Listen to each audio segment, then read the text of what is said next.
All right, welcome everybody. Glad you're here with us. Week 19, the official halfway mark here, because we're going through to June. Good job. Good for yourselves. Yeah.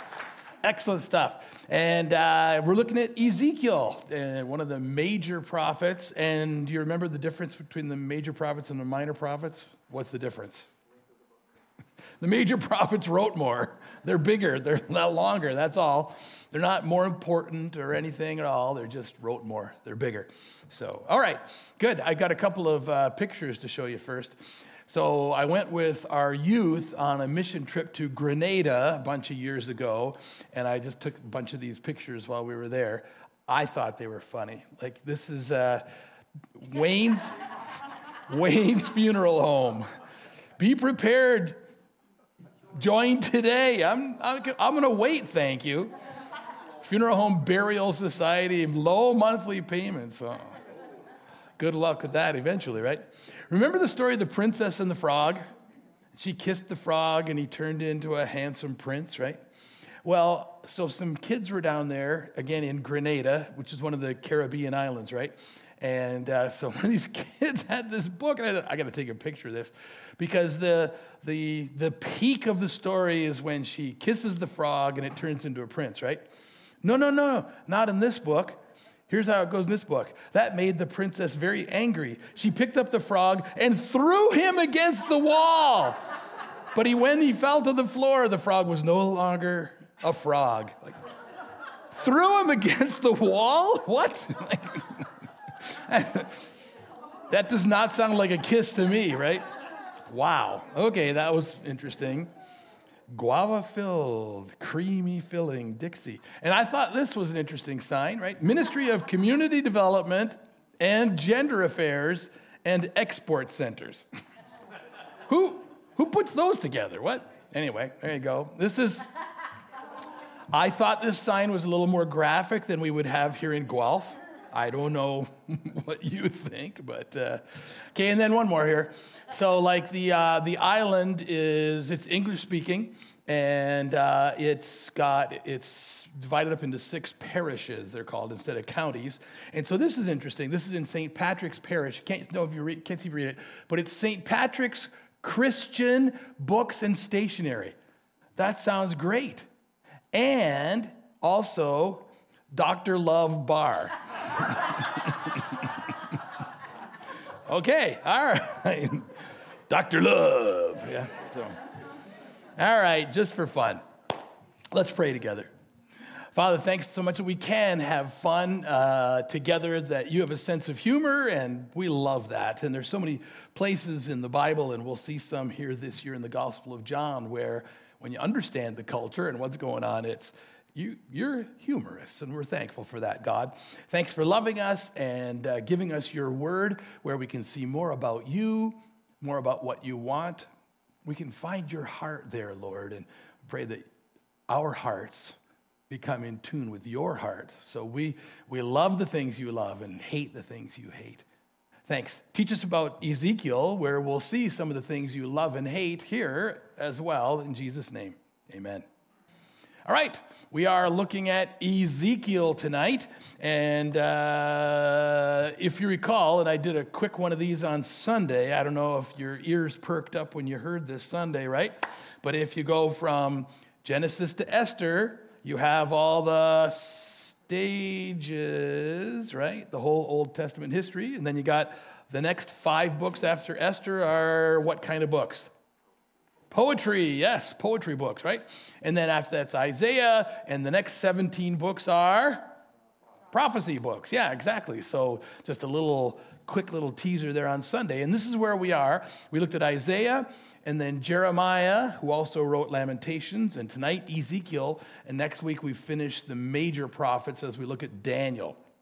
And I had made some gold sheets with some extra information about Daniel for next week. And after I made 60 copies, people are telling me, we already have these in our books. But now you have them on gold paper. So, yeah. extra copy on gold paper. So there's some at the back, and there's more in the office I'll bring out. So anyway. All right, so those are for next week. Don't worry about those tonight. But as you read through Daniel, the whole book of Daniel is only 12 chapters, right? So as you read it, have that other sheet in hand, because you can read all 12 chapters. And it's interesting, Daniel, the first 6 chapters are all the famous stories you know, you love, right? And then the next 6 chapters are prophecies about the future, and they're amazing. Did you know that Cleopatra is prophesied by Daniel? And all kinds of stuff. It's amazing. So as we look at that. And next week. Tonight, though, Ezekiel. And if you got your books open to page 75, and you have your Bibles with you, as I do, tonight for a change. I mean, I always have it here. I forget to bring it up front. Okay, so let's talk about Ezekiel. Page 75. You ready? At the top. While Jeremiah was preaching and prophesying back in Jerusalem, Ezekiel was ministering to the exiles in the city of Tel Aviv, which was in Babylon. Right? Now, this city of exiles was built by Nebuchadnezzar to hold all of these Jewish hostages. Ezekiel's message was one of hope and wonder, and it's one of the most graphic and symbolic books in the Bible. How many of you noticed that as you were reading? Like, wow, look at this, what's going on here with the pictures and the illustrations and things. Just, it's amazing, and we'll read some of them together tonight. So quickly, the questions that you looked at, just 4 of them to prepare for tonight. What did you learn about Ezekiel, the man Ezekiel, the first 3 verses? Shout it out. He was a priest. The Lord was with him. He was in exile with all the other exiles. Something else? He was 30 years old. Okay, so stop with that one. In Jewish society, in Israel, you had to be 30 before you could be a leader, a teacher, a rabbi, right? So that's why Jesus was 30 when he starts his ministry and he's baptized and everything, and all throughout that time. Now, he was probably 25 when he was captured by Nebuchadnezzar in that second wave and taken there, but he's 30 before he'll be respected and listened to as in his case, a prophet, but he would also be a teacher, a preacher, a rabbi, if you will. Okay? Number 2, what instructions did God give Ezekiel in chapter 2?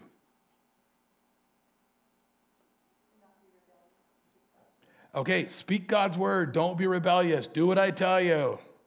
Anything else? Don't be afraid. Whether they listen or don't listen. And that's actually repeated throughout the book. Whether they listen or don't listen, your job is just to share it, right? Okay, number 3, what does the proverb in chapter 18 mean? Anybody?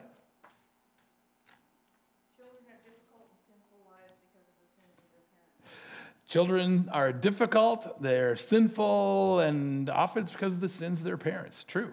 Now we're going to talk about that. Is a significant proverb, and we saw it last week in Jeremiah, right?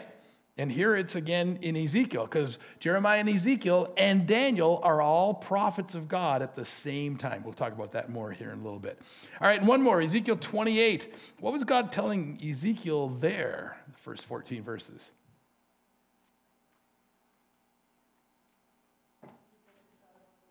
Sorry? Okay. Who would suffer because he wasn't a humble man? The king of Tyre. Yes. But as you read through the stuff there, which we will tonight, yes, it says to the king of Tyre, but this is no human person it's talking about. This is no king of Tyre. Who really is this? All right, so we'll come to that, and that'll be very interesting. For some of you, that'll be the most interesting part of tonight.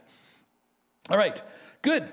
So let's get into our class notes together. You ready to go? Let's talk about Ezekiel himself first before we look. Very simple tonight. We'll look at Ezekiel, the man, and the book, and then we will look at 6. We're going to pick out 6 key chapters to understand what's going on in the book. All right, so who is Ezekiel? First, he was a captive off in Babylon in a city that Nebuchadnezzar had built for the captives, the exiles, called Tel Aviv. Now, way back in King James Day and up till then, V's in Hebrew are changed to B's. I don't know why. So like we'll say the one of the cities, like Abraham's city was Hebron, right? But a Jewish person would say, no, it's Hebron. Like the modern day city, the most modern city in Israel today is Tel Aviv, but throughout time, English people have taken those V's and turned them into B's. And so we'll say Tel Abib, which is the captive city there, but really it's Tel Aviv, just like the modern city today, all right? Like down in the south is the city of Beersheba, we say, but they would say Beersheba. So it's just a little side note here for a moment. So that's where Ezekiel is, the second wave. Now in the first wave, which is about 607 BC, Nebuchadnezzar came, defeated them, took away a whole bunch of the young princes, the nobility, because, we can use these guys. They're trained. They probably can read and write and whatnot. And he took Daniel, Shadrach, Meshach, Abednego. Those are their Babylonian names, named after Babylonian gods. Yuck. And took those guys there. We'll talk about that more next week. First wave. Second wave, the king that was on the throne in Judah rebelled. Nebuchadnezzar comes back. He was the crown prince. His dad was the king the first time. Second time, he's now the king. His dad had passed away. And so he defeats Israel a second time. This time he takes away lots of strong people that can be slaves and work, including Ezekiel, who God then calls as a prophet, probably about 5 years later. And then, of course, when the next king, there's a little short time in between, rebels, the final king, Zedekiah, tries to make an alliance with Egypt, and instead of paying tribute and everything to Babylonian, Nebuchadnezzar comes a third time. That's it. 3 strikes, you're out. I destroy the city, wipe everybody out. Jeremiah is still there in the city, but it's destroyed. We'll talk more about that because Ezekiel talks about that at the same time that Jeremiah is talking about that too. So he's taken in the second wave. Now here is a little bit of a map here. There's Jerusalem, right? And over here is Babylon. You don't go straight across because it's desert, all right? So you go up along the Jordan River and other little streams and rivers, and you go up to the Euphrates River and then down the Euphrates River to Babylon. All right, and so that was it. 3 waves were taken that direction. Ezekiel in the second wave, which we'll see. Secondly, he was about 25 years of age when he was captured, taken, and exiled to Babylon, enslaved, if you will, about 25 years. But he was 30. Okay, he would have been 30 when he actually started to write and preach and talk. All right? By the way, let me back up a step. This whole group, the second wave of captives Nebuchadnezzar took back to Babylon, they never thought anything would ever happen to Jerusalem. Certainly not to God's temple. God, our God, they believed God. Our God is too strong, and the temple is too important. That's his dwelling place. He won't let anything happen. When we left, the temple was still there. The city was still there, even though we were, serfs to Nebuchadnezzar. And so they're over there, and they don't believe anything can happen. It doesn't matter how much sin we do and all this other stuff. God just wouldn't let it happen. And so that's a good chunk of Ezekiel's book is telling the people, yes, God does punish sin. And we and our ancestors, yes, we've sinned, and so it will happen. You don't think it will, but it will happen. And Jeremiah, of course, is saying the same thing, actually in Jerusalem, all right?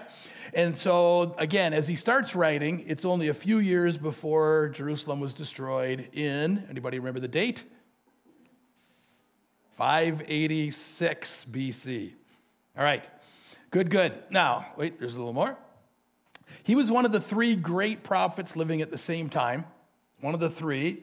And I've just named them already a couple of times, so just quickly show you here. So here's the map once again. Here's Jeremiah over here in Jerusalem, right? Jeremiah is the old man. He's been prophesying for a long time. He prophesies up to the destruction of Jerusalem in 586 BC. He sits down and he writes what book as the city's destroyed? Lamentations, and then he prophesies a little while longer. Eventually, he goes to Egypt, and a few of the books of the chapters are written in Egypt. So that's Jeremiah, who's been there through the whole time.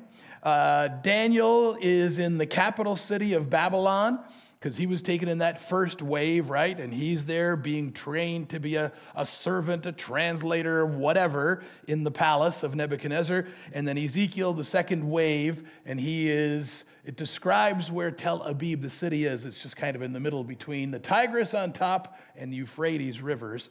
So that's where he is. Another quick one.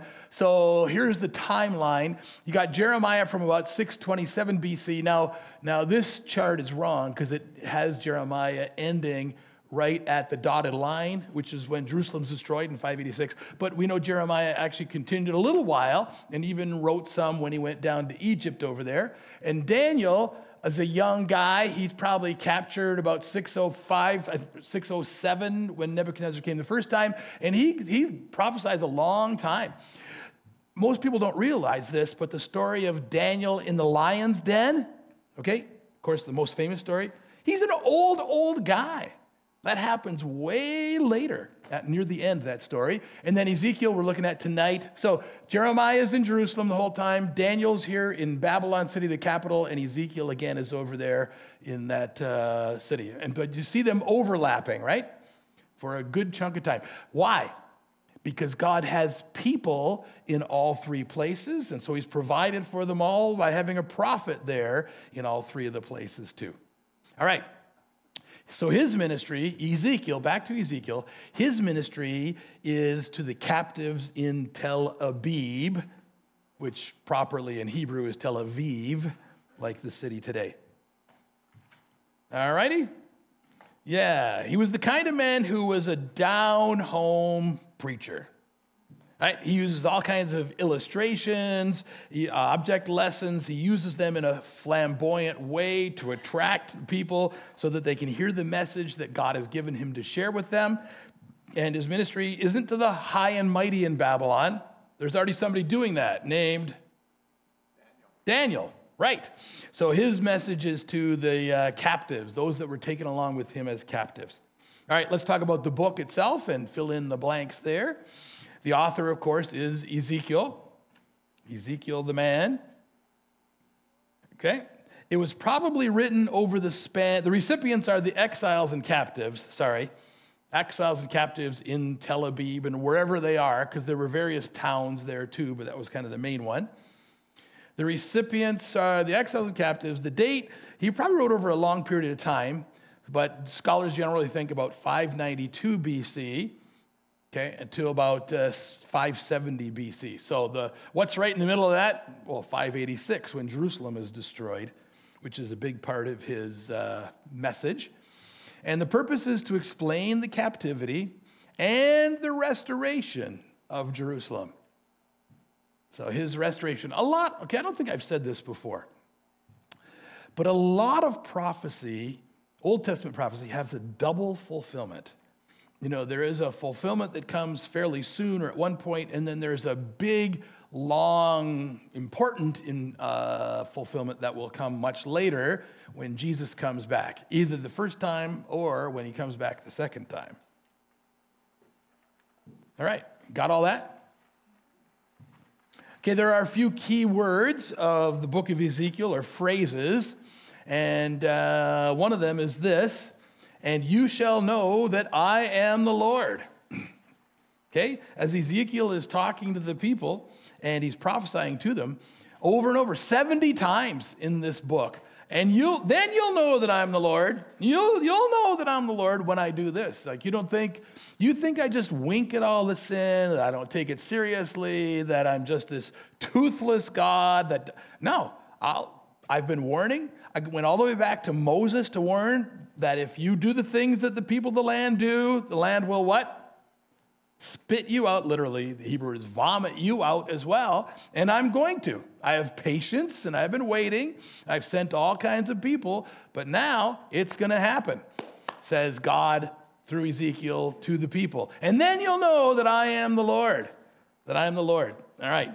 Given the word, God giving this word to Ezekiel to share with the people.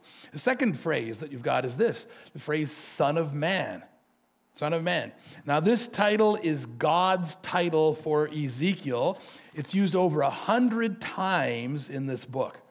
So he's referring to Ezekiel as a common man. He's reminding Ezekiel of the fact that he's the sovereign God. I'm God. I'm in control. Yeah, I will punish sin.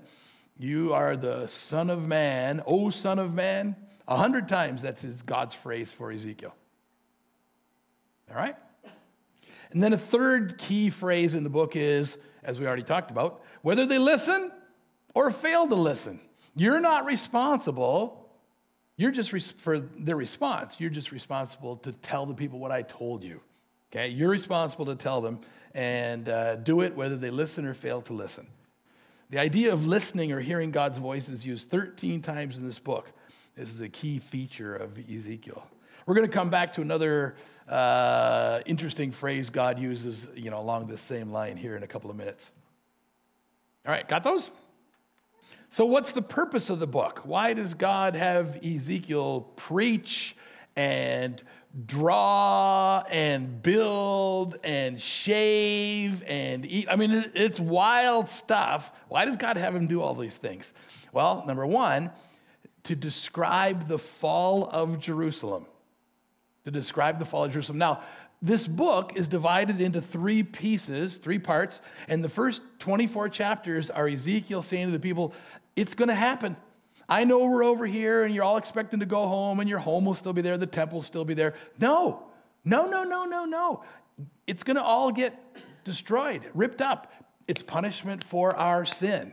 So he's going to tell them about that over and over. And we're going to read here in a few minutes, we're going to read one of the chapters where he not only tells them what's going to happen, but he has this visual aid that he uses, and then he uses his own body in a couple of different ways to show them what's going to happen back home.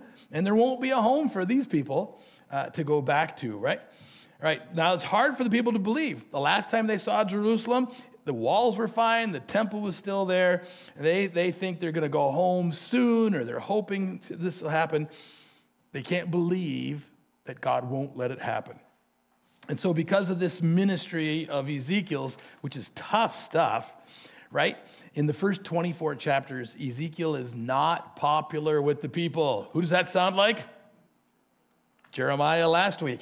Indeed, look what else God says to him. Now he says, now you tell them whether they listen or fail to listen. And look at this, God said to him, I will make your forehead like the hardest stone, harder than flint. Do not be afraid of them or terrified by them, though they are a rebellious people. You ever heard of hard-headed? This is where it comes from. Okay, I'll make your forehead, you're preaching, they'll be against you. I'll make your forehead like the hardest stone, harder than flint. My goodness, because they don't want to hear what God is telling them through Ezekiel. So there's the first purpose, to describe the fall of Jerusalem, which they don't believe is going to happen. And it's not just the fall of Jerusalem. All wrapped up in that is whether God keeps his word, right? Whether God will punish sin. Whether sin's a big deal because, this has all been happening since King Josiah died, so nothing's going to happen. The Old Testament talks about that. People think God won't do anything. That's what they were thinking, all right? Number 2, second purpose for the book is to talk about the Gentile nations. All right, this is chapters 25 to 32. Okay, the next 8 chapters talk about the Gentile nations and what's going to happen to those nations around Israel. Nations like Edom and the Edomites, Philistia and the Philistines, Syria, which is often called Aram in the Bible, the Old Testament, and Jordan, okay, which would be the Ammonites and the Moabites, over on that side, the east side of the Jordan River. So there's these next 8 chapters talk from God about what God's going to do with these nations that surround Israel. How all of them would lose their strength. Okay, each of them would lose their strength. All right? And then a third purpose for the book is to tell of the glory to come. The glory to come. Chapters 33 to 48, in the next 16 chapters, we read about the future of Jerusalem. And in this passage, we read mostly about the temple and the temple worship.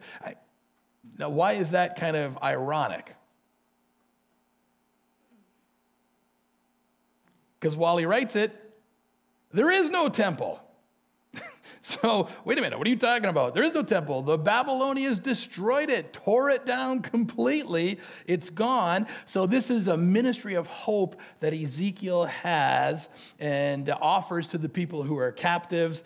And again, since there are many more chapters that we can be, since there are lots of chapters we could study, what we're going to do tonight is we're going to look at 6 key chapters to understand the whole book here today. All right?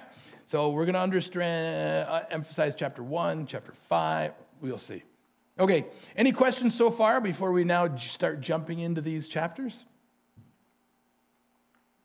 All right, very good. Let's go on. Get your Bible and open it up to Ezekiel chapter 1.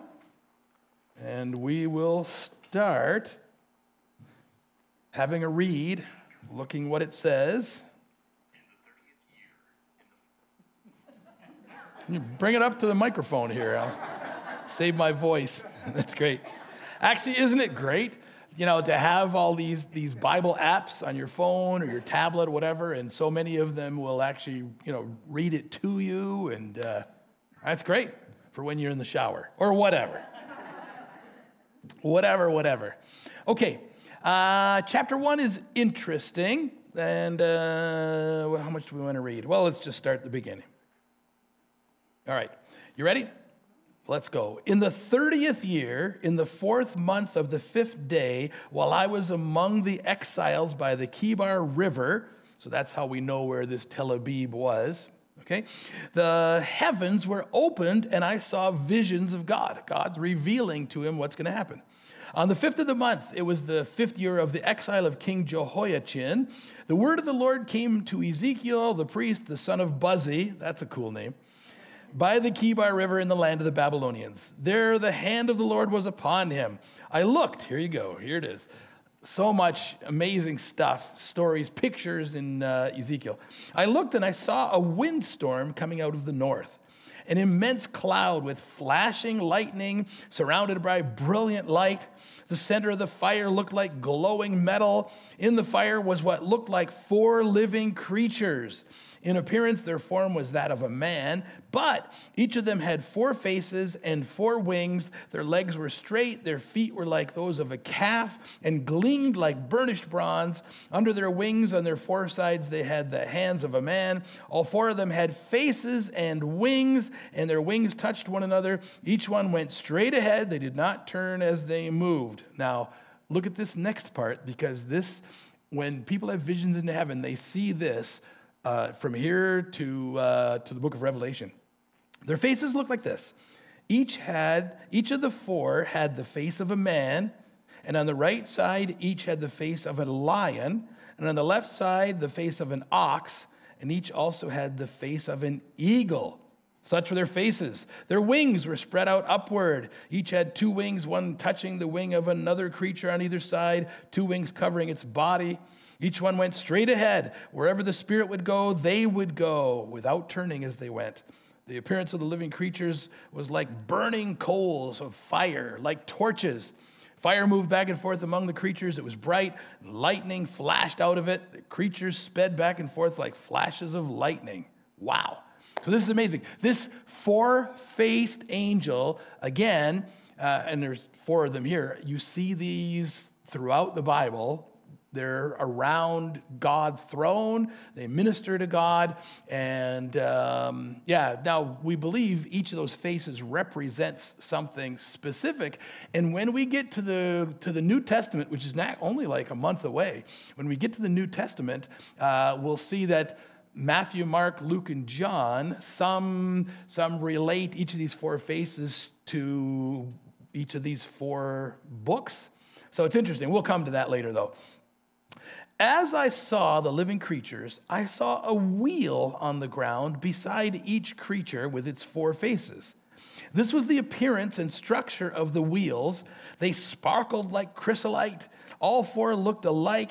Each appeared to be made like a wheel intersecting a wheel. Isn't that interesting? How many of you remember ever seeing a gyroscope? You ever see a gyroscope? So you got one wheel here and another wheel inside, and it'll spin, and it always stays up straight. And so that's what I picture when I read this, kind of a gyroscope, because they always go straight ahead. Okay, they're not crooked. They don't go off. They go straight. As they moved, they would go in any one of the four directions the creatures faced. The wheels did not turn about as the creatures went. Their rims were high and awesome, and all four rims were full of eyes all around. Eyes all around. I mean, it's the omniscience of God. God is all-seeing. A lot of this stuff has symbolism in it. All right, their rims were high and awesome. All right, when the living creatures moved, the wheels beside them moved. And when the living creatures rose from the ground, the wheels also rose. Wherever the Spirit would go, they would go, and the wheels would rise along with them, because the spirit of the living creatures was in the wheels. When the creatures moved, they also moved. When the creatures stood still, they stood still. When the creatures rose from the ground, the wheels also rose with them, because the spirit of the living creatures was in the wheels. Now, spread out above the heads of the living creatures was what looked like an expanse, sparkling like ice and awesome. Now, let me stop there. This too is in the Bible, throughout the Bible. Whenever it talks about the throne of God in heaven, there is this sea, this expanse, and different writers in the Bible are trying to describe it. And some, right here, he calls it this expanse that sparkled like ice. Another author calls it a crystal sea. You know the song, Victory in Jesus, you know that, Savior forever, beyond the crystal sea. It's from the book of Revelation. And so anytime somebody gets a glimpse in heaven, there is this crystal sea or this expanse that looks like ice. You know, it's described different ways. You know, as each of the guys, they see it, they're all seeing the same thing. They're in heaven. Not sure what it all means, but it's very interesting. Now, under the expanse, their wings were stretched out, one toward the other. Each had two wings cover its body. When the creatures moved, I heard the sound of wings like the roar of rushing waters. You always hear that whenever you hear about heaven. Like the voice of the Almighty, the tumult of an army. And when they stood still, they lowered their wings. Then there came a voice from above the expanse over their heads as they stood with lowered wings. Above the expanse over their heads was what looked like a throne of sapphire. Whose throne do you think that is? The throne of God, God the Father. High above on the throne was a figure like that of a man. I saw that from what appeared to be his waist up, he looked like glowing metal as if full of fire, and that from there down he looked like fire, and brilliant light surrounded him. Whenever you see God, you always see light and angels. We'll talk about that in a moment. Like the appearance of a rainbow in the clouds on a rainy day, so was the radiance about him. This was the appearance of the likeness of the glory of the Lord. When I saw it, what did I do? I fell face down, and I heard the voice of one calling. And then in chapter 2, God calls him. God calls, God speaks, and he said to me, Son of man, there you go, the first of 100 times, stand on your feet, and I will speak to you. As he spoke, the Spirit came into me, raised me to my feet, and I heard him speaking, I am sending you to the Israelites, to a rebellious nation that has rebelled against me. They and their fathers have been in revolt against me to this very day. All right. We'll stop there. We'll come back to some of these, but you get the picture. So in your notes, you ready? Chapter 1. So this wheel within a wheel. Do you know the song? Ezekiel saw the wheel way up in the middle of the air. No? The big wheel moved by faith, and the little wheel moved by the grace of God. Ezekiel saw the wheel. You didn't have parents who loved you? No? Ah, shame. All right. It's an old Southern spiritual here. Wheel within a wheel. It's part of the story of God revealing himself to man. And whenever we have these visions that God gives of different people, Old Testament, New Testament throughout, there are a lot of these things that are similar in each time. When God reveals himself to mankind, are you ready? Number one, he's accompanied by the power of nature. We see that every time. And here you've got lightning and thunder and clouds, and it's amazing stuff. And it reminds you of, like, here's Moses at the burning bush, like a bush that burns and never burns up, or Moses on Mount Sinai, and again, you've got the thunder and lightning and the clouds and all. And when we see in the New Testament too, we see some of these things. So first, when God reveals himself, there's always accompanied by the power of nature. Two, he's often accompanied by intense light. Okay, the radiance of God, the glory of God. There's intense light all the time whenever God is revealing himself to people. Okay, it's his glory, I believe. Right? Number three, he's often accompanied by angels.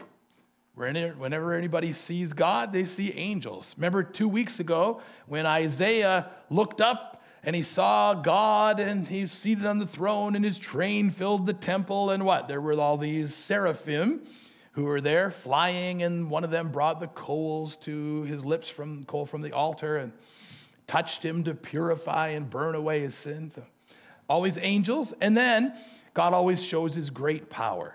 Whenever he reveals himself, these are some of the things you see.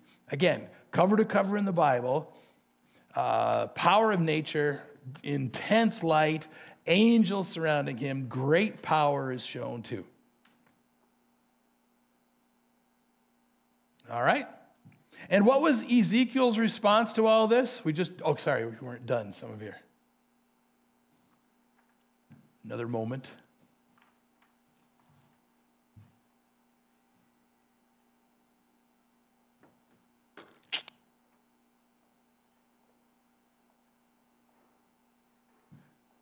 Yes, question. Just curious. Yeah. The amount of times that there is intense light, is that almost always including fire? So the question is, whenever you see this intense light, does it almost always include fire? I don't think so. I haven't really studied that. Sometimes it talks about it as fire, and sometimes not. So no, I think the answer is no, it's not always including fire, but sometimes it is. I have to look into that. It's a good question.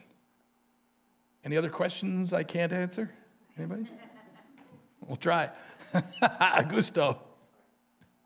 You're probably going to get this in the New Testament, but just curious about the Son of Man that Jesus keeps referring himself to. Yes. I know it refers a lot during the book of Daniel as well, but Right. Is there any relation here? Yeah. So the phrase Son of Man is used throughout the Bible. And as it's referring to Ezekiel here and Daniel next week, and other people, it's just symbolic that they're humans. And there's God talking to them. So when we get to the New Testament, we get to, it's the same, but we get to the New Testament, as we're going to see in the Gospel of John on Sundays, Jesus is called the Son of God, and at times he's called the Son of Man. And so both phrases are used for him. And again, his dual nature, he is fully God and fully man. So just kind of depending on the context. Good question. Yeah. Scott. I noticed in the Son of, when you see the phrase Son of Man in the New Testament with Jesus, it is shown as a capital in the word man. Right. Whereas I don't believe it is in these books. Yeah. Okay, so the question is, why sometimes do you see it like when it's Son of Man and it's capitalized, Son and Man, and other times it's not? And so there's two parts to. I'll answer this two ways. First, if it's a title, like it's now who somebody is, then it's capitalized because it's like their name. Like you always capitalize somebody's name. That's just the proper English way to do it. And so if that becomes, who they are, then you would capitalize it for that reason. Okay? But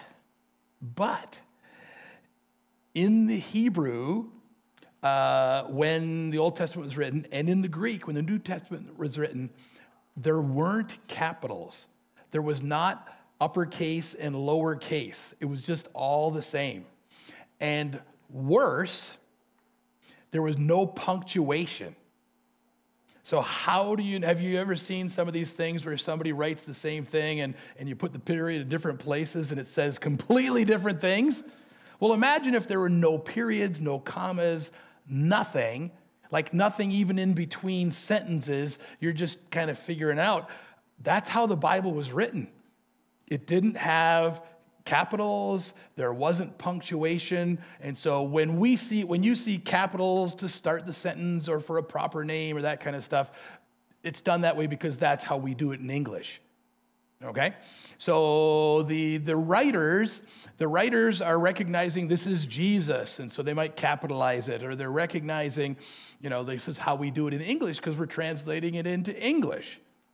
And so they do their best. The group of scholars that's translating Ezekiel into English, they do their best. This is where this sentence ends and the next one starts, and it makes sense.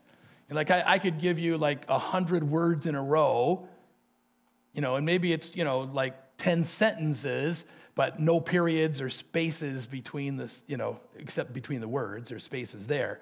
And then I'd have you all try to figure out what it actually is. You could do it.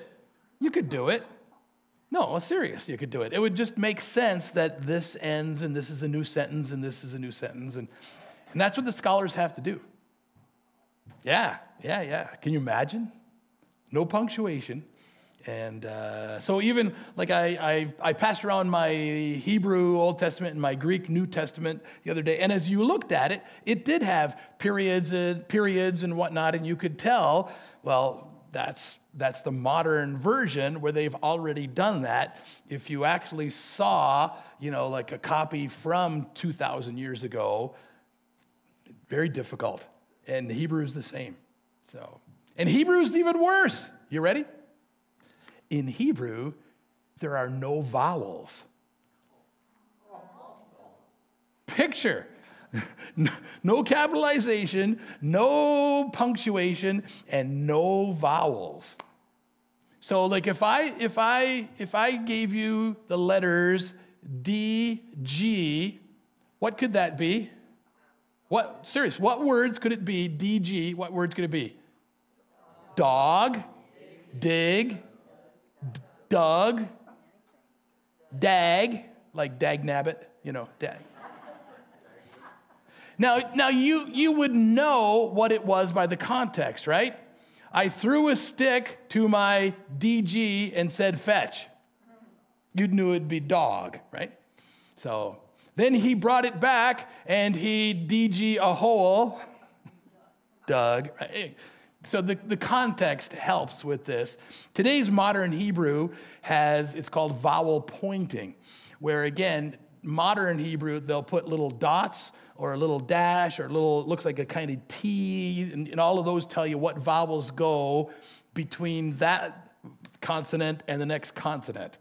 It's vowel pointing. It's not a separate letter. It's all just weird, right? It makes me more grateful to those who have translated into ways we can read it today. Amen? Yeah.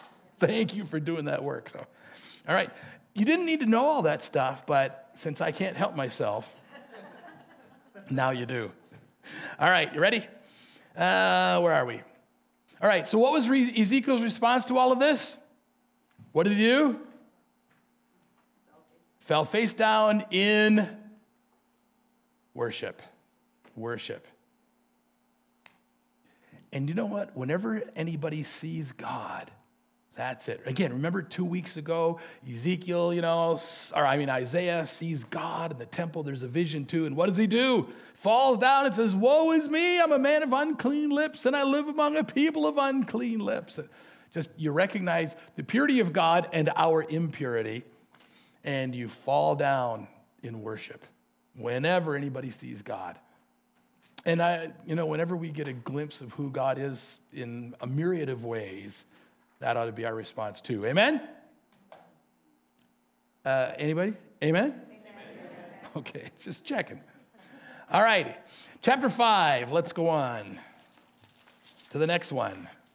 We'll do chapter 5, then we'll take a break, and then we'll do the other 4 chapters we're going to look at after the break. Now, here's what's going on in chapter 4 before we get to chapter 5. In chapter 4, remember, here's the context. Ezekiel and all of these captives are over in Babylon in exile from their country. God has said, you keep sinning, there's going to be punishment. I'm going to kick you out. It's going to be gone. And they don't believe God will do it. Nothing's going to happen. It's God's temple. He won't let anything happen. And so Ezekiel is over there, and he does. Let's look at a little bit of chapter 4 first. Now, son of man, God says to him, take a clay tablet, put it in front of you, draw the city of Jerusalem on it, then lay siege to it, erect siege works against it, build a ramp against it, set up a camp against it, put battering rams around it, then take an iron pan and put it as an iron wall between you and the city, and turn your face toward it. It'll be under siege, and you'll besiege it. This is the siege of the house, sign of the house of Israel. Okay, wow. Talk about an object lesson. He's supposed to get clay, and he's supposed to make a model of the city of Jerusalem that they would have all recognized. And then he's supposed to get little models of siege ramps and catapults, and all this stuff around it. And now, can you imagine? He's not doing this in his backyard. This would have been in the city square. Everybody walks by. What are you doing now, Ezekiel? Wow. And then he gets this frying pan out, and he puts that between this model of Jerusalem himself, and he lays with his face toward it. Like, you crazy? Wow. Now wait, it gets better. Then lie on your left side and put the sin of the house of Israel upon yourself. You're to bear their sin for the number of days you lie on your side. I have assigned you the same number of days as the years of their sin. So for 390 days you will bear the sin of the house of Israel. Doing what? Lying on his left side. I don't know if he could go home at night or if he was, wow, okay. And then after that, after you finish this, verse 6, lie down again, this time on your right side, and bear the sin of the house of Judah. I've assigned you 40 days, a day for each year. Turn your face toward the siege of Jerusalem, and with bared arm, prophesy against her. I'll tie you up with ropes so that you cannot turn from one side to the other until you finish the days of your siege. What? Seriously? All right. Last week, people were asking about, they were talking about eating humans, like cannibalism when the siege gets too much. Because remember, that was Jeremiah, same time, same situation. Babylonians besieging Jerusalem for 3 years, was it? Okay, then verse 9, take wheat and barley, beans and lentils, millet and spelt, put them in a storage jar and use them to make bread for yourself. You're to eat it during the 390 days you lie on your side. Weigh out 20 shekels of food and eat so much each day. He's supposed to weigh his food, and yikes. Also measure out 1/6 of a hin of water. Drink at the set times. Okay, all this like clock. Eat the food as you would a barley cake. Bake it in the sight of the people using human excrement for fuel. Ugh, yuck. All right, on and on and on. Verse 13, the Lord said, in this way the people of Israel will eat defiled food among the nations where I will drive them. I'm going to take them all out. And this is the stuff that's going to happen. And not so, my Lord. I've never defiled myself, eating food baked over human waste. Ugh. From my youth till now, I've never eaten anything found dead or torn by wild animals. No unclean meat has ever entered my mouth. Okay, then, says God, I'll let you bake your bread over cow manure instead of human manure. Thanks. All right, now, chapter 5. That's just the background. Okay, here you go, chapter 5. Now, son of man, take a sharp razor to shave your head and your beard. Okay, so first thing he's got to do, remember, this is an Israelite man, a Jewish man who's supposed to shave all of his hair and beard, like shave off all his hair and catch it, right? And keep it. Now, this alone would have been a travesty, maybe not quite a sin, But do you remember the story of David when some of his guys went over to console a guy and the Ammonites and the king had died and there was the young guys now on the throne, the son. And when he got there, his advisors said, these guys are just here to spy us out. And so remember this young buck, king of the Ammonites, took all of David's envoys and cut off their robes just above their butts and shaved off half their beards. Do you remember that story? Remember that story? Several of you do. What was the big deal with that? Well, you're cutting. Yeah, the half cut off would have been especially embarrassing, but David sent guys as they're coming back and said, no, don't come home. I mean, just wait there in Jerusalem till your beard grows back, and your hair grows back, because that would be unbelievable. That would be very embarrassing, for that to happen. And so God's telling Ezekiel to do that, right? Shave off and catch all of the hair of your head and your beard. Now let's keep reading why. Then take a set of scales and divide up the hair. When the days of your siege come to an end, burn a third of the hair with fire inside the city. Inside the city, well, yeah, the scale model that he's got there, right? Made out of clay. Burn a third of the hair inside the city. Take a third and strike it with the sword all around the city. Chop, chop, chop, chop, chop, chop, chop, all around the city. All right? And then scatter a third to the wind. Another third of your hair, scatter to the wind. And for I will pursue them with drawn sword. But take a few strands of hair and tuck them away in the fold of your garment. Again, take a few of these and throw them into the fire and burn them up. And the fire will spread there to the whole house of Israel. Wow. Do you think this would draw attention of a few people? First, for him to shave his head and the beard would have been unthinkable. And then to do all this kind of stuff. Now, he's already, for hundreds of days been laying there, pans, all this stuff, eating measured food at certain times and crazy stuff already. Goodness. So verse 5. This is what the sovereign Lord says. This is Jerusalem, which I've set in the center of the nations with countries all around her. Yet in her wickedness, she has rebelled against my laws and decrees more than the nations and countries around her. She's rejected my laws and has not followed my decrees. Therefore, this is what the sovereign Lord says. You've been more unruly than the nations around you and have not followed my decrees or kept my laws. You've not even conformed to the standards of the nations around you. Therefore, this is what the sovereign Lord says. I myself am against you, Jerusalem. God against Jerusalem? This would have shocked the people. I will inflict punishment on you in the sight of the nations. Because of all your detestable idols, I will do to you what I've never done before and never do again. Therefore, in your midst, fathers will eat their children, children will eat their fathers. I'll inflict punishment on you. I will scatter all your survivors to the winds. Therefore, as truly as I live, declares the sovereign Lord, because you have defiled my sanctuary with all your vile images and detestable practices, I myself will withdraw my favor, will not look on you with pity or spare you. And here's what the stuff means. A third of your people will die of the plague or perish by famine inside you. Okay, that's the third that was burned up in the city. A third will fall by the sword outside your walls as they fight the Babylonians. That's the chop, chop, chop, that third of the hair. And a third I will scatter to the winds and pursue with drawn sword. Then my anger will cease and my wrath against them will subside, and I will be avenged. And when I have spent my wrath upon them, they will know that I, the Lord, have spoken in my zeal. And then there's more, but we'll stop there. Wow. Isn't that interesting? So in your notes here, what's going on? So Ezekiel takes a third of the hair and attacks it with the sword. Just write attacks with a sword, whatever you want. Third of the hair and attacks it with the sword. Top of page 77. And then he takes a second third of the hair and burns it inside the city. Okay, those that are out fighting or running, a third of them die. A third of all the people die that way, I mean. And then others die of famine and plague inside the city. That's the hair that's burned. And then the next third, he throws to the winds the people that'll be they're just running away, trying to escape, and most of them get mowed down at the same time.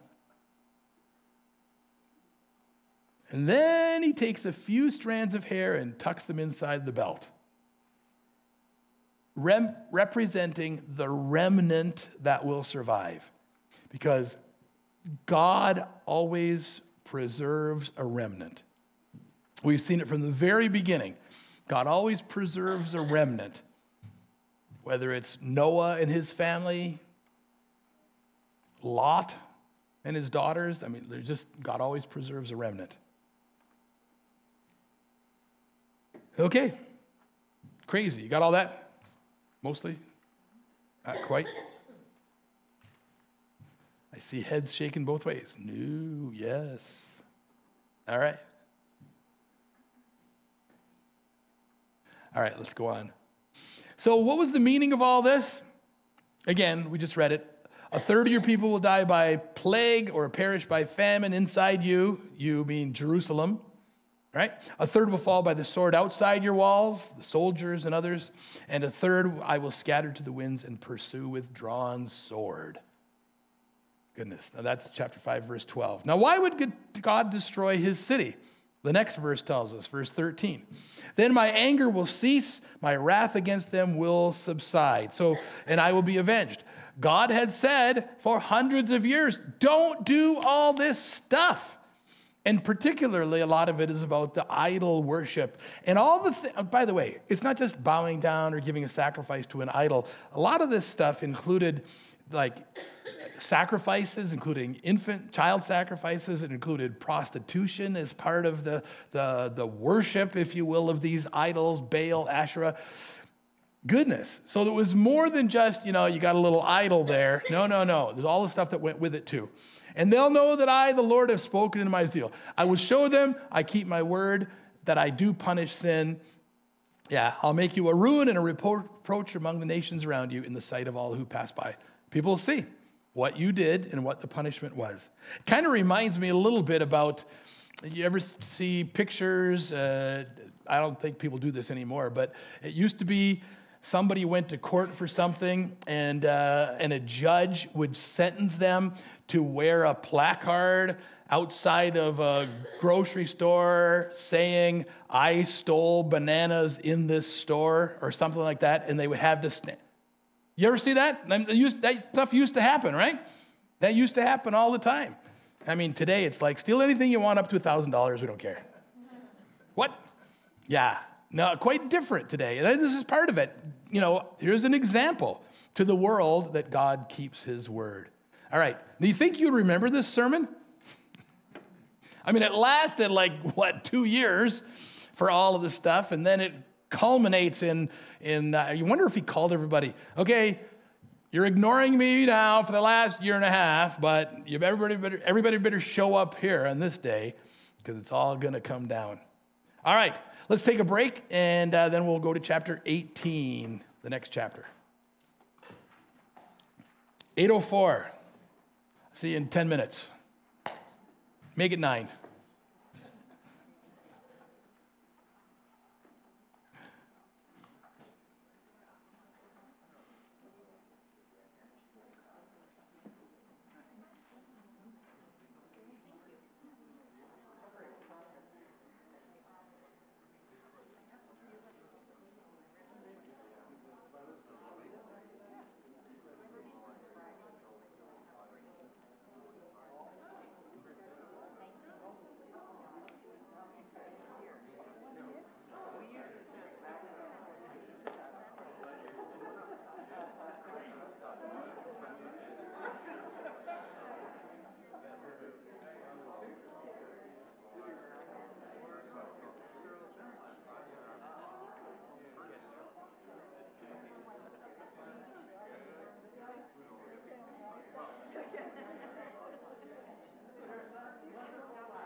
All right, one more minute. 1 minute.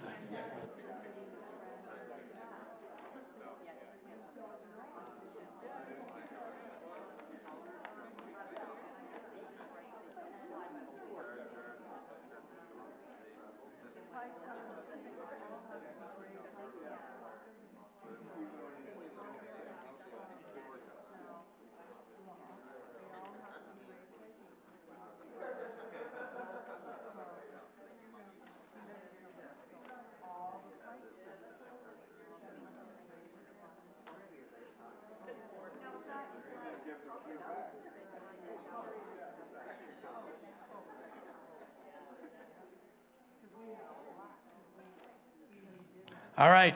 I'm going to pass around this Greek New Testament again. And when you look at it, you'll see, again, you can read some of these letters. Some of the letters are the same as our English letters. But you'll notice that the sentences start with capitals and the rest are small case, and there's periods and commas and things. Just take a look at it and picture no upper and lower case, no commas, no periods, nothing. Yeah. When the Apostle Paul wrote it, did he write in Greek? He would have written in Greek, yes. So was there no punctuation in it? No punctuation. Go on and on Yep. and on forever. Yep. The idea of punctuation, periods, just wasn't around. You just wrote.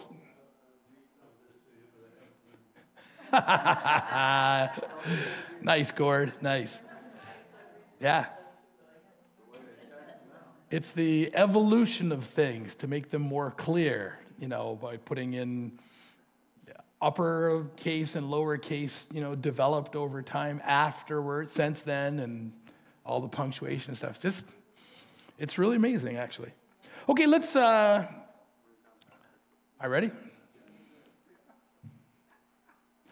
Okay, let's go to chapter 18, and we'll look at God's new rules. Now, that's a terrible heading because they're not new rules at all, but let's just have a look and see here for a moment.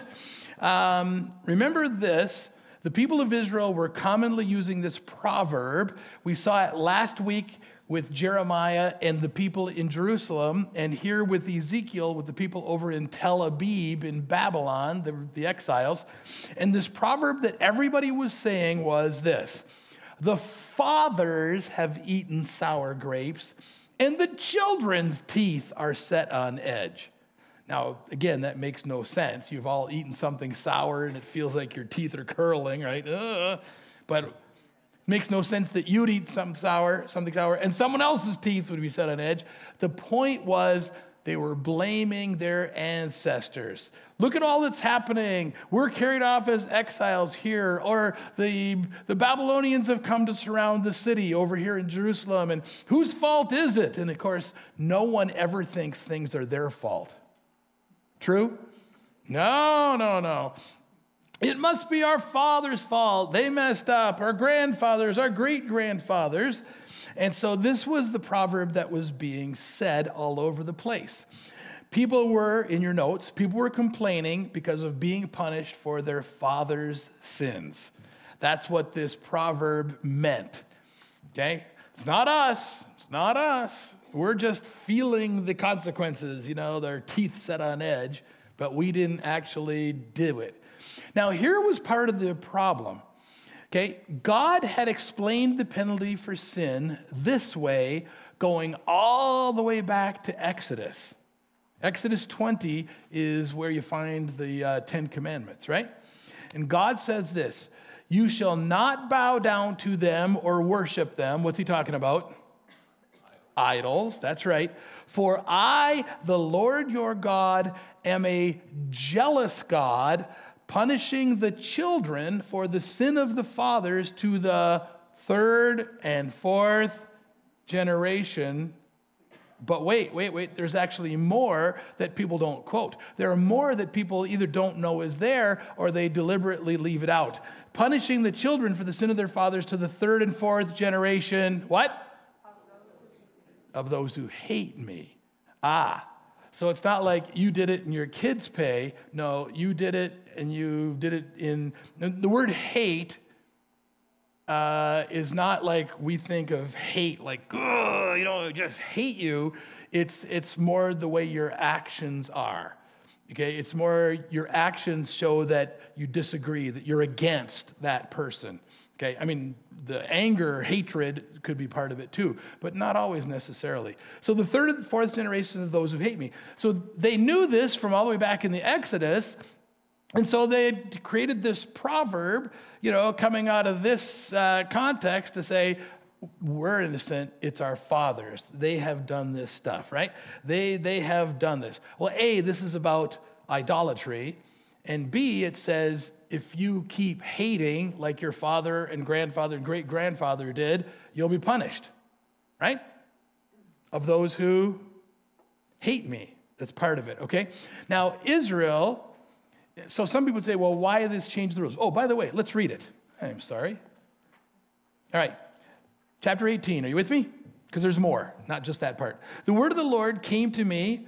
What do you people mean by quoting this proverb about the land of Israel? The fathers eat sour grapes, and the children's teeth are set on edge. As surely as I live, declares the sovereign Lord, you will no longer quote this proverb in Israel, for every living soul belongs to me, the Father as well as the Son. Both alike belong to me. The soul who sins is the one who will die. Now again, people have read this and said, oh, okay, God's changing the rules, right? God's new rule. It used to be that the punishment was on the children, and now God is saying the soul that sins shall die. Okay, wait a minute.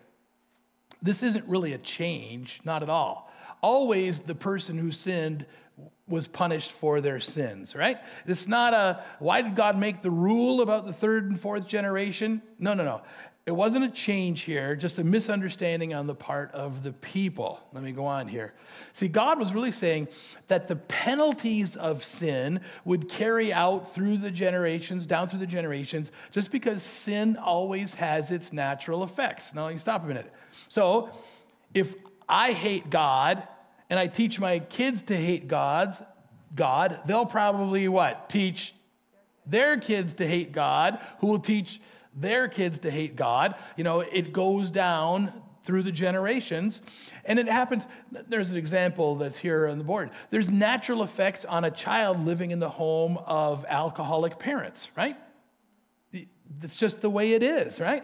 And this effect often passes down, you know, it gets passed down too. And so, yeah,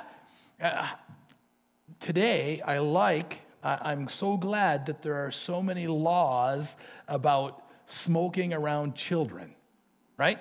Like if you have a child bottled up with you in a car, you can't be smoking in there. Why? Your smoke is going to be secondhand, and the kids will catch this. And so, I mean, that's just another little example. But any of you who grew up with alcoholics, you know that there's an effect in your house. One of our pastors in our denomination, who actually was a chaplain at Maplehurst Prison, you know, the prison complex in Milton on the way to Toronto, he was the head chaplain there for many years. He just retired here not too long ago, but he grew up in a home with alcoholics, and he would never, ever touch a drop of alcohol because once in a drunken stupor, his dad took a gun, put it to his head, like, I'm not touching that. So he reacted opposite, and good for him. So many people see things that they grew up with and they follow along, right? You know, they just think that this is right, this is natural, this is what a dad does, this is how a mom lives, and with all kinds of stuff. Picking on alcohol for a minute, anger issues, all this stuff naturally gets passed on.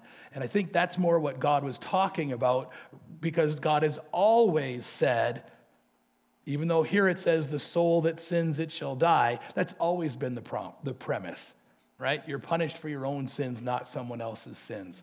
Okay, there is a natural thing that goes on in a family in generations, but you're punished for those are consequences. The punishment from God is for each person for their own sin eventually. Unless, of course, they've asked Jesus for forgiveness. Then, canceled, gone. All right.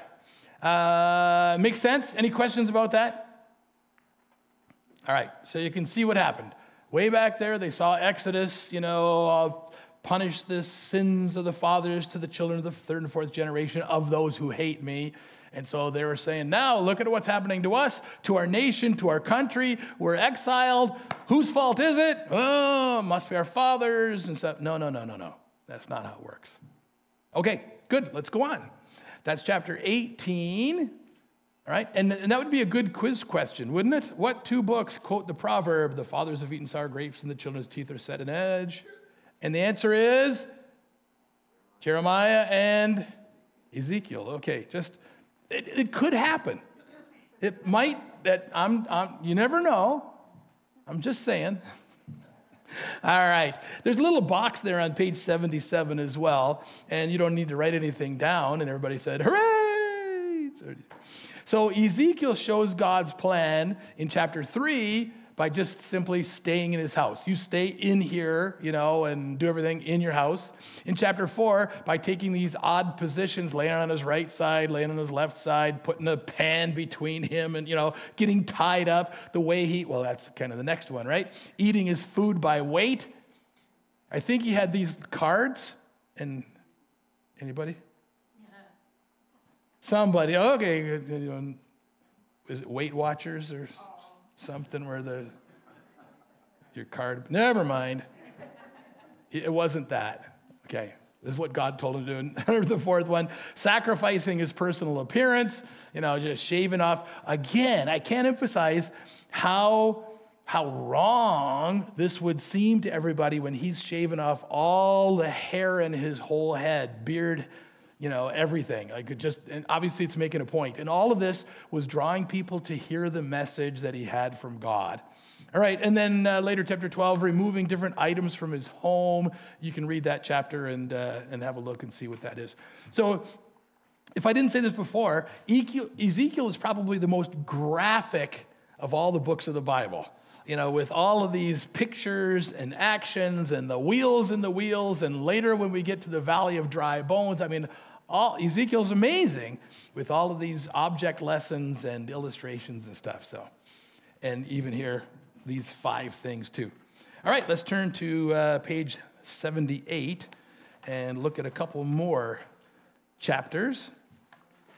All right, so we're going to take some time with this, and we have time, which is good, as we talk about the study of Satan. There are a few passages that we're going to read together. All right, I should change the thing here. All right, chapter 28. Read with me chapter 28. Have you got there? Your Bible app?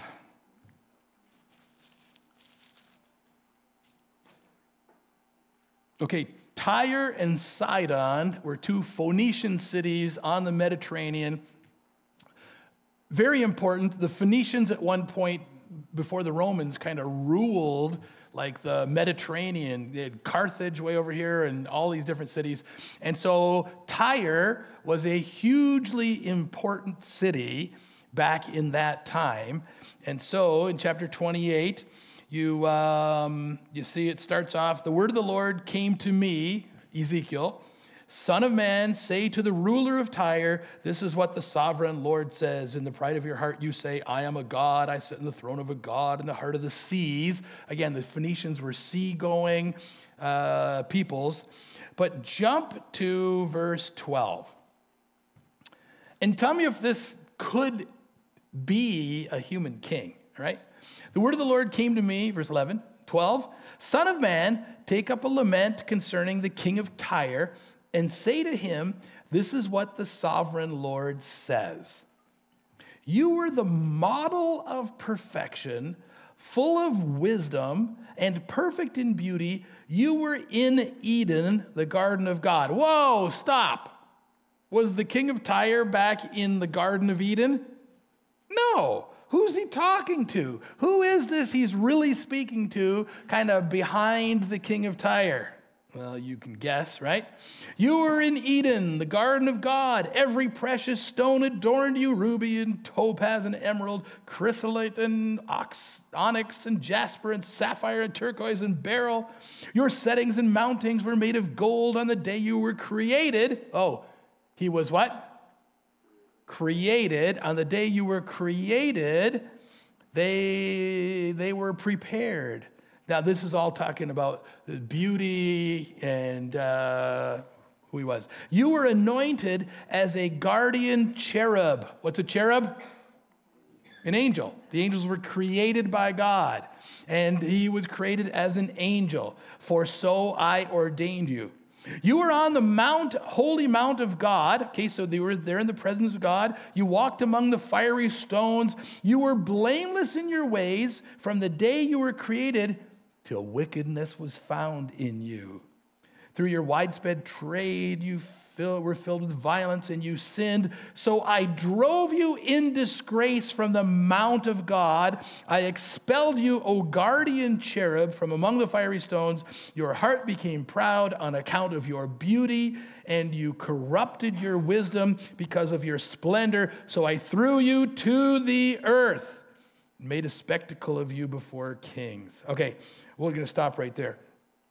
What are some of the things here? What are the parts of this that would seem to refer to Satan and not some human there representing Satan or whatever?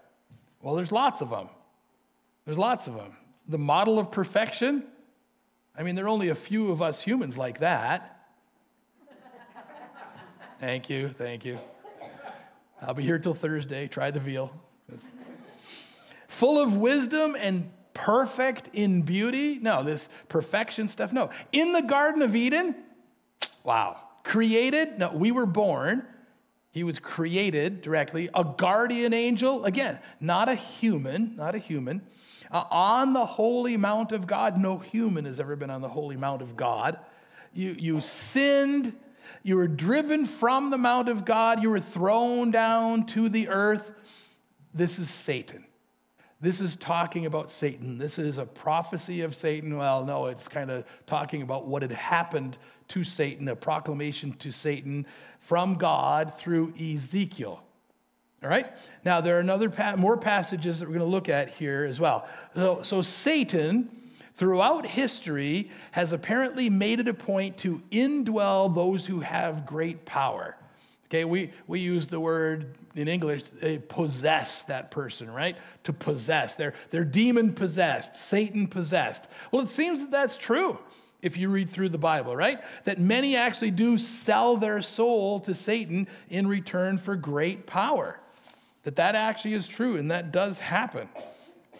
So a couple of things here in your notes, okay? We're going to read a few passages more. So there's that passage, right? Now go back with me. We're going to take time for this because this is important and very interesting to many of you. Go back to Isaiah 14. Isaiah 14 and Ezekiel 28 are two of the best passages. Isaiah 14. Are you there? Now you wonder, how did this happen? It says how you were on the mountain of God, but I cast you out. I cast you down to the earth. Well, what happened? What was going on there? Now, we read this before 2 weeks ago in Ezekiel, or in Isaiah, but let's read it again. Chapter 14, verse 12, Isaiah 14, 12. We're going to read it again, and now you've seen kind of the picture. Here's Satan, created by God in the Garden of Eden, the serpent that was there, right? Beautiful, perfect in beauty and all kinds of stuff, right? Here's what we read. Here's how it happened. How did he fall? Why was he cast down from heaven to the earth? Verse 12. How you have fallen from heaven, O morning star, son of the dawn. That word morning star is Lucifer. The Hebrew word for morning star is Lucifer. So that's why we say his name is Lucifer. O Lucifer, son of the dawn. You have been cast down to the earth, again, just like in Ezekiel, you who once laid low the nations. You said in your heart, here's what happened. I will ascend to heaven, says Satan. I will raise my throne above the stars of God. Throughout the Bible, the word stars often is a euphemism for angels. Okay? Stars often means angels. I mean, sometimes it's talking about the actual stars, but often it means angels. And so he's saying, I'm going to be the top angel. I will rule over the angels, he's saying. I'll raise my throne above the stars of God. I will sit enthroned on the mount of assembly, on the utmost heights of the sacred mountain. I will ascend above the tops of the clouds. And here it is. I will make myself like the Most High. I'll be God.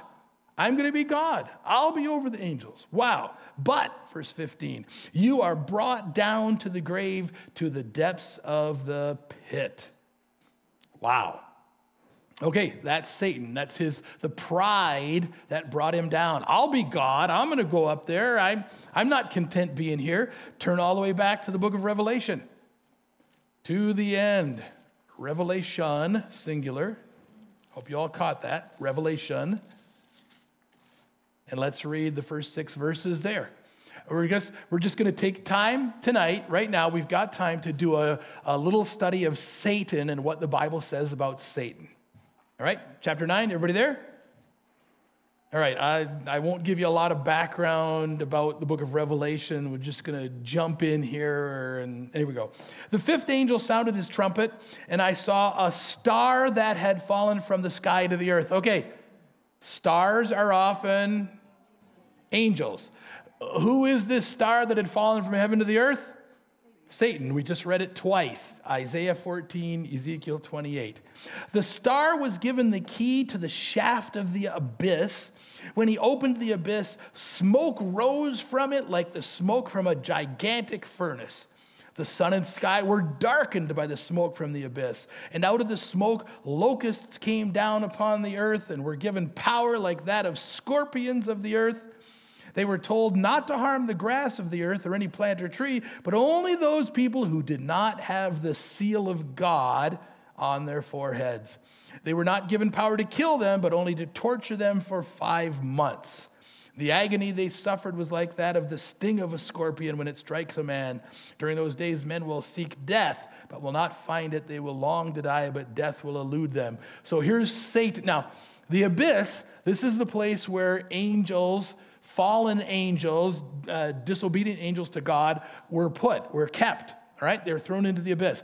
Remember the story of when Jesus was on the other side of the Sea of Galilee amongst a bunch of Gentiles, and they were raising pigs, right? And Jesus cast the demon out of this guy, demons, legion of demons. And remember, they said, don't send us to the abyss. Please don't send us into the abyss. You know, like, how about these pigs over here? I still don't understand why Jesus said, okay, go in the pigs. I don't get that. But generally, they were cast out and into the abyss. So there's the story. And who was given in the end times the key to the abyss to release them all, to torture people? Satan. All right. So let's go on to Jude chapter, well, Jude's only one chapter, so verse 6. Just before Revelation. This guy was Jesus' half-brother. So frequently, he would see him go by and he would say, hey, Jude. Thank you. Thank you. Try the veal. That's right. All right, there you go. Verse 6, there's only one chapter, so verse 6. And the angels who did not keep their positions of authority, but abandoned their own home, heaven, these he has kept in darkness, bound with everlasting chains for judgment on the great day. Where? Oh, in the abyss, in that abyss. All right, and there's one more passage, significant passage we need to look at, and it's chapter 12 of Revelation. So Revelation, back to Jude, back to Revelation 12. This is a great passage. Like this whole when we get to the book of Revelation, 74 weeks from today, it seems like, whatever. When we get there, the book of Revelation, the first 3 chapters happen right at that time as Jesus says to John, the same John that is writing the gospel we're looking at Sunday mornings, write this to these 7 churches over there in Turkey, write this. And then chapters 4 and 5, again, John gets this revelation of heaven and the Father, and he sees that glassy sea, that crystal sea, and the angels, the 4 faces, all the same stuff Ezekiel saw back here. And then from chapter 6 to the end, there's a story that goes, a story that goes on, the story that's happening in the future. But here or there, in between, there are little kind of parenthetical things that are placed in. All right? And chapter 12 is one of them that doesn't really advance the story. More, it looks at the whole picture of the nation of Israel and the purpose of the nation of Israel, which was for God to reveal himself through them and eventually to birth the Messiah, right? Jesus is a Jew. He comes from the Israelites. But the whole picture of history is in this one chapter when you look at it from a super macro level. So read with me. We're going to start, it says 7 to 12. We'll start at the beginning with me, okay? A great and wondrous sign appeared in heaven, says John. A woman clothed with the sun, with the moon under her feet, and a crown of 12 stars on her head. Okay, stop. Where in the Bible have we already seen sun, moon, 12 stars? Where? Genesis. In Genesis, yes. In what context? You're right, Genesis. What's the context? Yes. Joseph. The story of Joseph. Remember his first dream? He told his brothers that all of their, sheaves would bow down to his sheaf. Remember that? You were here. I remember seeing you. And then the second dream was that the sun, the moon, and the other 11 stars would all bow down to him. So who are we talking about? Who were all these sons of Jacob?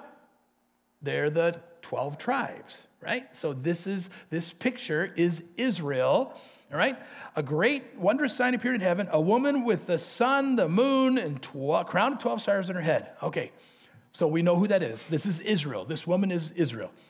She was pregnant and cried out in pain as she was about to give birth. Okay, who is the most important person, Jewish person ever born ever? Jesus. Come on.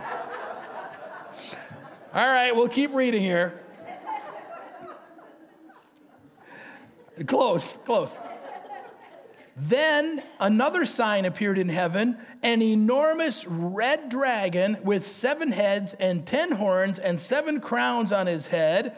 Okay, ever people have pictures, cartoons and stuff, and Satan is a dragon, with a pointed tail and all this stuff. This is where it comes from. It actually comes from the Bible, this picture. Here's Satan. This is Satan. And if you wonder, it's going to tell you in a minute. His tail swept a third of the, what? Stars out of the sky and flung them to the earth. So if you ever hear somebody say 1/3 of the angels rebelled against God and followed Satan, that's where this comes from. Okay, that's what's being told here. Satan is this dragon, the red dragon that appears, and 1/3 of the angels got swept away with him, followed him. The dragon stood in front of the woman who was about to give birth so that he might devour her child the moment it was born. I wonder if that included Herod killing all the babies.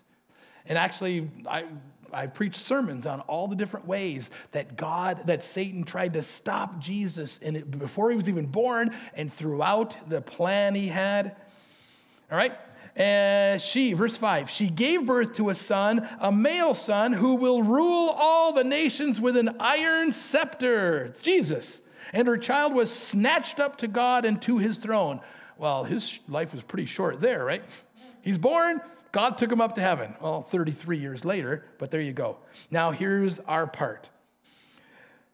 The woman fled into the desert to a place prepared for her by God, where she might be taken care of for 1,260 days. That is 3.5 years. The tribulation time at the end of time as we know it will be 7 years long, and the first 3.5 years will be lovely and peaceful, and a guy will come and everybody in the world will say, oh man, look at the peace you've brought. This is great. But then halfway through, everything changes. Upside down, war, crazy stuff will happen. Verse 7, and there was war in heaven. Remember, we've already read several times that Satan was cast down from heaven, out of heaven, down to earth. There was war in heaven. Michael, the archangel, Michael and his angels fought against the dragon, and the dragon and his angels fought back.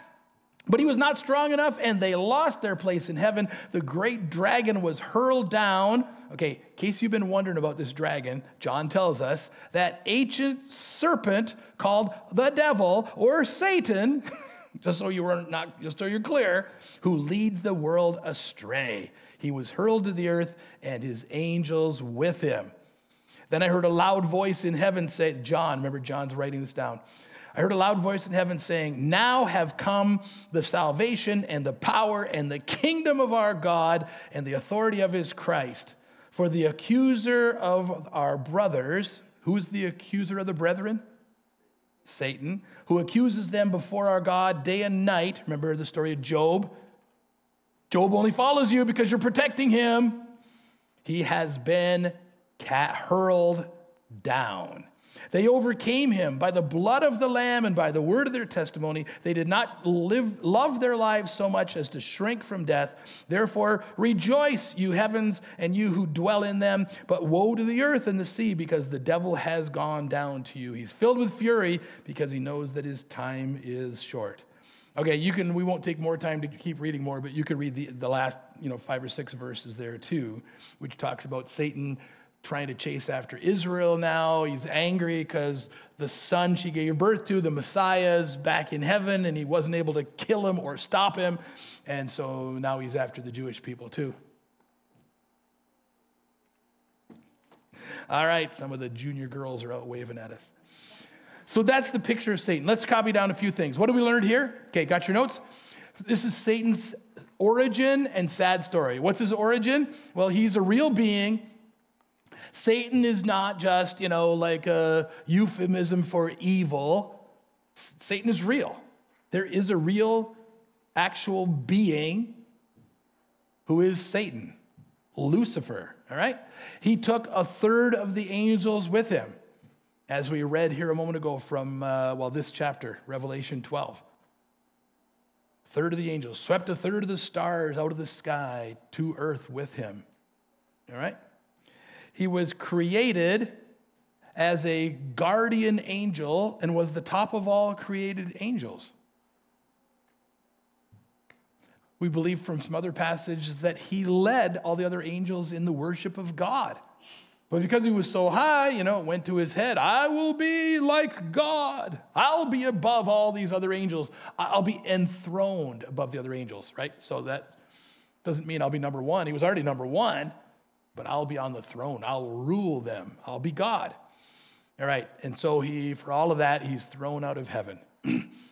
And this Revelation 12 passage talks about the archangel Michael and his angels in the battle and cast down to earth. A couple things that I want you to notice. Satan is not omniscient, which means he knows everything. He doesn't know what you're thinking.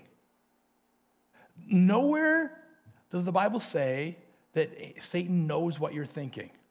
Now, he can watch what you're doing and figure out what you're thinking, right? He can see when you turn on that channel or you go to that website, and then feed you more of that stuff with the temptations. But he can't read your mind. He's not omniscient. He's not omnipresent either. You might want to add that one in. What does omnipresent mean? He's everywhere. He is not. He is not. God is omniscient, knows everything. Satan doesn't. God is omnipresent. God is everywhere. Satan is not. Okay? Another thing, Satan wants to control the person with the greatest influence in that particular period of history. Now, we see this throughout the Bible, and I think we can make educated guesses about, different people in history and who they were, what they did, what happened.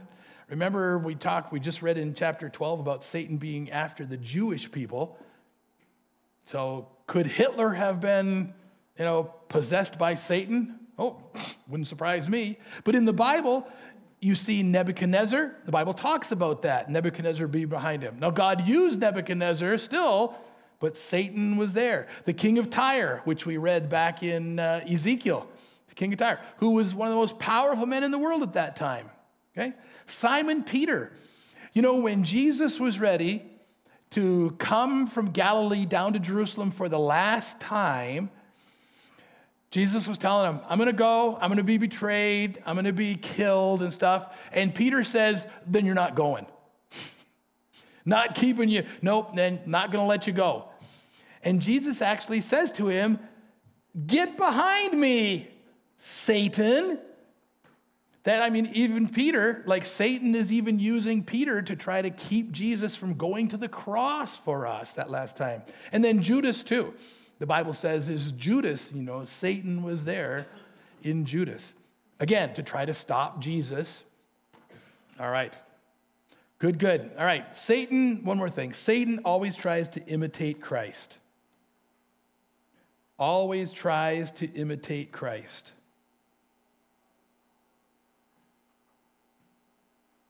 Satan wants to control our minds. The story of the armor of God in Ephesians 6 is the story of mind control. Satan's trying to imitate Christ. Throughout history, he's tried to accomplish those things that Jesus was able to accomplish. When we get to the book of Revelation, we're going to see that Satan tries to set up his own Trinity. All right? That this antichrist guy who is ruling the world in the tribulation times, he tries to imitate Christ by dying and come back to life like Jesus, had a resurrection. Just in a bunch of ways, he tries to imitate and counterfeit Jesus and what he does. All right. Now here's this. Let's be practical about this. How should we deal with Satan now? Okay. Now I apologize for the tiny little box. Once again, aren't those boxes so small? Okay, so a couple of things. So just use a couple of words here. Number one, we should respect Satan. Don't play around. Don't toy around. Don't mess around with anything satanic or occult-like, anything in his realm. Don't mess with a Ouija board. Don't go get your tarot cards read or get tea leaves. Don't mess around with that stuff. Respect Satan and his power, but don't fear him. Now, there's a fine line between, respecting the power that he has and yet being fearful. You don't need to be fearful. You don't need to be fearful at all. You know why? Because we're told that greater is he who is in you. So you're a Christian, who's in you? Holy Spirit. Greater is he who is in you than he who is in the world. Who's that? Satan. Let me say that again. The Bible is clear. If you're a believer today, then you have the Holy Spirit. And greater is he who is in you, the Holy Spirit, than he who is in the world, Satan. So you don't have to fear Satan, but don't mess around with him. Don't play around with him, right? Resist him. James 4 says, resist the devil and he will flee from you. Say, in the words of Nancy Reagan, way back, just say no. Just say no. Resist Satan. And then turn away from him, like Jesus said. Well, Jesus said to Peter, get behind me, Satan. And in the third temptation, right, if you bow down to me, if you worship me, Jesus, I'll give you all the kingdoms of the world. Nope. You shall not tempt the Lord thy God. All right. So Ephesians 6, what else do we do? Put on the armor of God, the full armor of God. The helmet of salvation, right? Hold up the shield of faith with which you can and resist extinguish all the flaming arrows of the evil one. The shield of faith. Your faith is in God. And again, like we said Sunday, that word faith, pistuo, isn't like faith in your head, like I believe that plane will take me to Vancouver. No. The word faith in the New Testament, pistuo, means you actually climb on that plane. You don't stand there and say it's just in your head, I believe it. No, the word believe in the New Testament is not just in your head, it's actually action. You actually trust. Climb on that plane. All right, good. All right, we got a little bit of time left. Oh, we got to have time for this one, right? Them bones gonna rise again. Them bones gonna rise again. You know that song? So hear the word of the Lord. Foot bone connected to the ankle bone connected to the leg bone connected to the knee bone. Okay, I'll quit. I see that hand. Mitch, what? Yes. Yeah, there's a modern song that's out called Rattle. That part of that is from this too. Okay, let's read. Turn to, I'm in Revelation. Back to Ezekiel 37.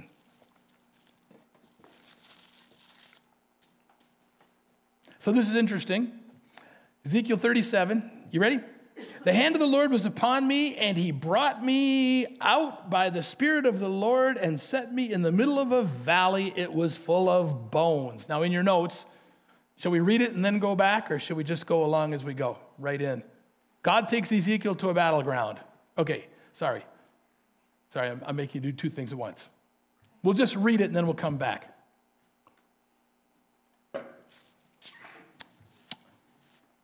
Okay, ready? Let's just read it. Sorry about that. So God, the Spirit of the Lord was on me, brought me to the middle of a valley full of bones. He led me back and forth among them, and I saw a great many bones on the floor of this valley, bones that were very dry. Okay, the idea is there's no life in them. They're just dried out, just bones. And he asked me, Son of man, can these bones live? And then maybe the best answer to God ever. I said, oh, sovereign Lord, you alone know? Okay, you're God, you know, sure. And then he said to me, prophesy to these bones and say to them, dry bones, hear the word of the Lord. This is what the sovereign Lord says to these bones. I will make breath enter you, and you will come to life. I will attach tendons to you and make flesh come upon you and cover you with skin. And I will put breath in you, and you will come to life. Then you will know, here's that phrase, right? Then you will know that I am the Lord. So I prophesied as I was commanded. And as I was prophesying, there was a noise and, what, Mitch? Rattling sound, rattling. And the bones came together, bone to bone. I looked, and tendons and flesh appeared on them, and skin covered them, but there was no breath in them. Then he said to me, prophesy to the breath. Prophesy, son of man, and say to it, this is what the sovereign Lord says. Come from the four winds, O breath, and breathe into these slain that they may live. So I prophesied as he commanded me, and breath entered them. They came to life and stood up on their feet, a vast army. And then this is what it means. You ready? Verse 11. Then he said to me, Son of man, these bones are the whole house of Israel. They say, our bones are dried up and our hope is gone. We're cut off. Therefore prophesy and say to them, this is what the sovereign Lord says, O my people, I am going to open your graves and bring you up from them. I will bring you back to the land of Israel. Then you, my people, will know that I am the Lord. When I open your graves and bring you up from them, I will put my spirit in you and you will live. I will settle you in your own land. Then you will know that I, the Lord, have spoken and have done it, declares the Lord. All right, so quickly in your notes, God takes Israel to a battleground. Long ago battleground, to the point that the flesh is gone, it's just bones, and they are dry bones. Number 2, God asks him if the bones could live again. Good question. Good question. Can these bones live again? Well, no, they're dead, they're dry, they're gone. Just like Israel will be dead, gone, no more. Now remember, where is Ezekiel? Way off, captive, exile. He and all these people, they're gone. Now they think everything's fine back there, but the message has been, no, it's not. God's going to wipe out the city, destroy everything. Number 3, as Ezekiel obeys, the bones begin to rattle. Dry bones rattling. All right?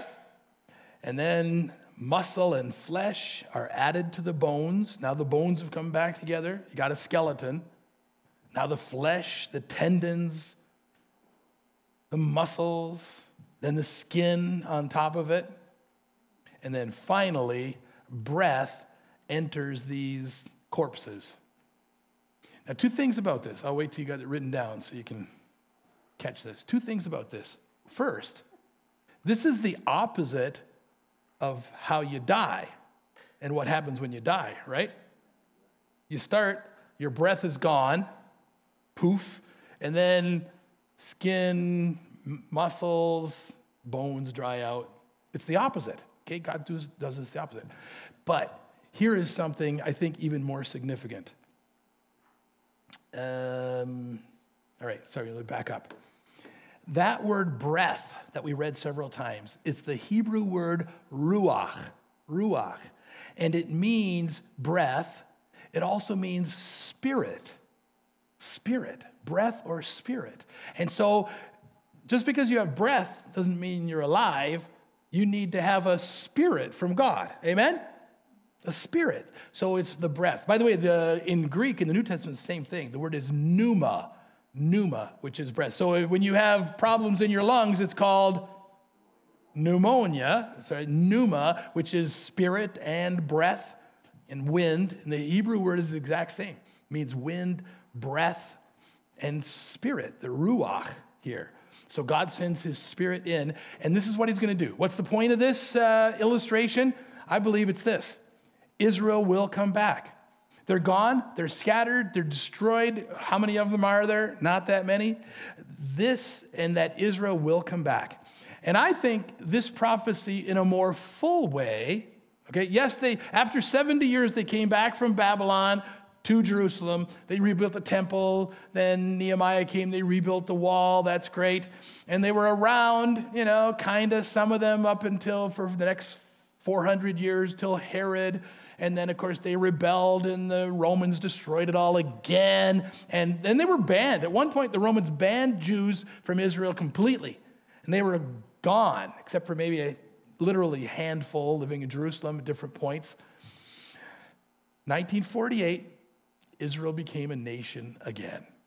Just like it said, you will come back from all of your graves all around the world, raise you from your graves and bring you back and put you back together and give you life and breath again. The only nation to be gone, totally gone, scattered, wiped out, gone, and actually to come back actually again and have a nation once more. It's kind of amazing stuff. All right, our time is gone. Chapter 38 and 39 talk about Gog and Magog. And it's the story of this king of the north that will come. It's very simple. We won't take time. This king of the north that's going to come down. He'll attack Israel but be destroyed. Again, we believe this is another picture for the end times. Okay? Now, by the way, there's only two directions that you come from to attack Israel. Either you come from the south, like Egypt, right? Or you come from the north, because nobody comes. You don't come from the west because it's across the Mediterranean. Your army doesn't come. You don't come from the east because it's desert. So just like the map I showed you, you have to come either straight from the north or around and then from the north. Okay? So anyway, this army from the north. A lot of people have over the centuries said that, throughout history, scholars have said that it's Russia. That at some point Russia is going to attack Israel because they're straight north. Well, there's also Lebanon and Syria and Turkey but Russia, they would say, is Gog and Magog. I don't know. All right. But some lessons for today from chapter 38, which we don't have time to read. God will bring Israel back and it will never be destroyed. Okay, once God brings them back and they are there, they'll never be destroyed. God has a special place in his heart for Israel. Bible's clear. And God will protect her and fight for her.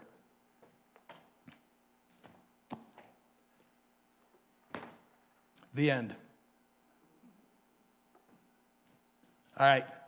So next week, we're going to look at this book of Daniel. One of the most exciting weeks, exciting books, exciting lessons we'll have all year long. It's one of my top 38 lessons.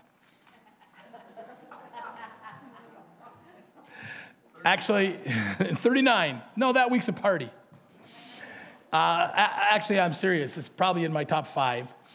So be sure for next week to read the whole book of Daniel. It's just 12 chapters. And each of the first 6 chapters is an encapsulated story. And you know these stories, right? Daniel and the 3 friends told to eat the king's food, and they say no. Shadrach, Meshach, and Abednego in the fiery furnace. Daniel seeing this huge statue of Nebuchadnezzar and what it means. And I mean, there's Nebuchadnezzar going crazy. And there's actually a psychiatric term for what he does, when he's going around eating grass and running around like a dog and becoming shaggy and stuff. And it's just, there's crazy. Each of the first 6 chapters, and of course, Daniel and Lion's den. And then the last 6 chapters are fascinating prophecy that we're going to look at too. So be sure to read all 12 chapters for next week. You'll get way more out of it next week. And by the way, we've talked today about the book of Revelation several times. I honestly believe that you need to understand Daniel chapter 9, that we'll look at next week, to really understand prophecy and what's going on. Okay? Some of you are very interested in the book of Revelation, and back last summer, remember, we spent 3 weeks looking at the end times, and that was great, but you really have to understand Daniel 9 to catch what's going on. Next week, be there or be square. Let's pray. Hey, God, thanks so much for loving us. Thanks that you are consistent, that you do punish sin, but Lord, you also offer grace. Just like Isaiah 2 weeks ago, the justice or grace of God, you pick. Just like on Sunday from John, Moses, the law gave rules, but Jesus came with grace and truth.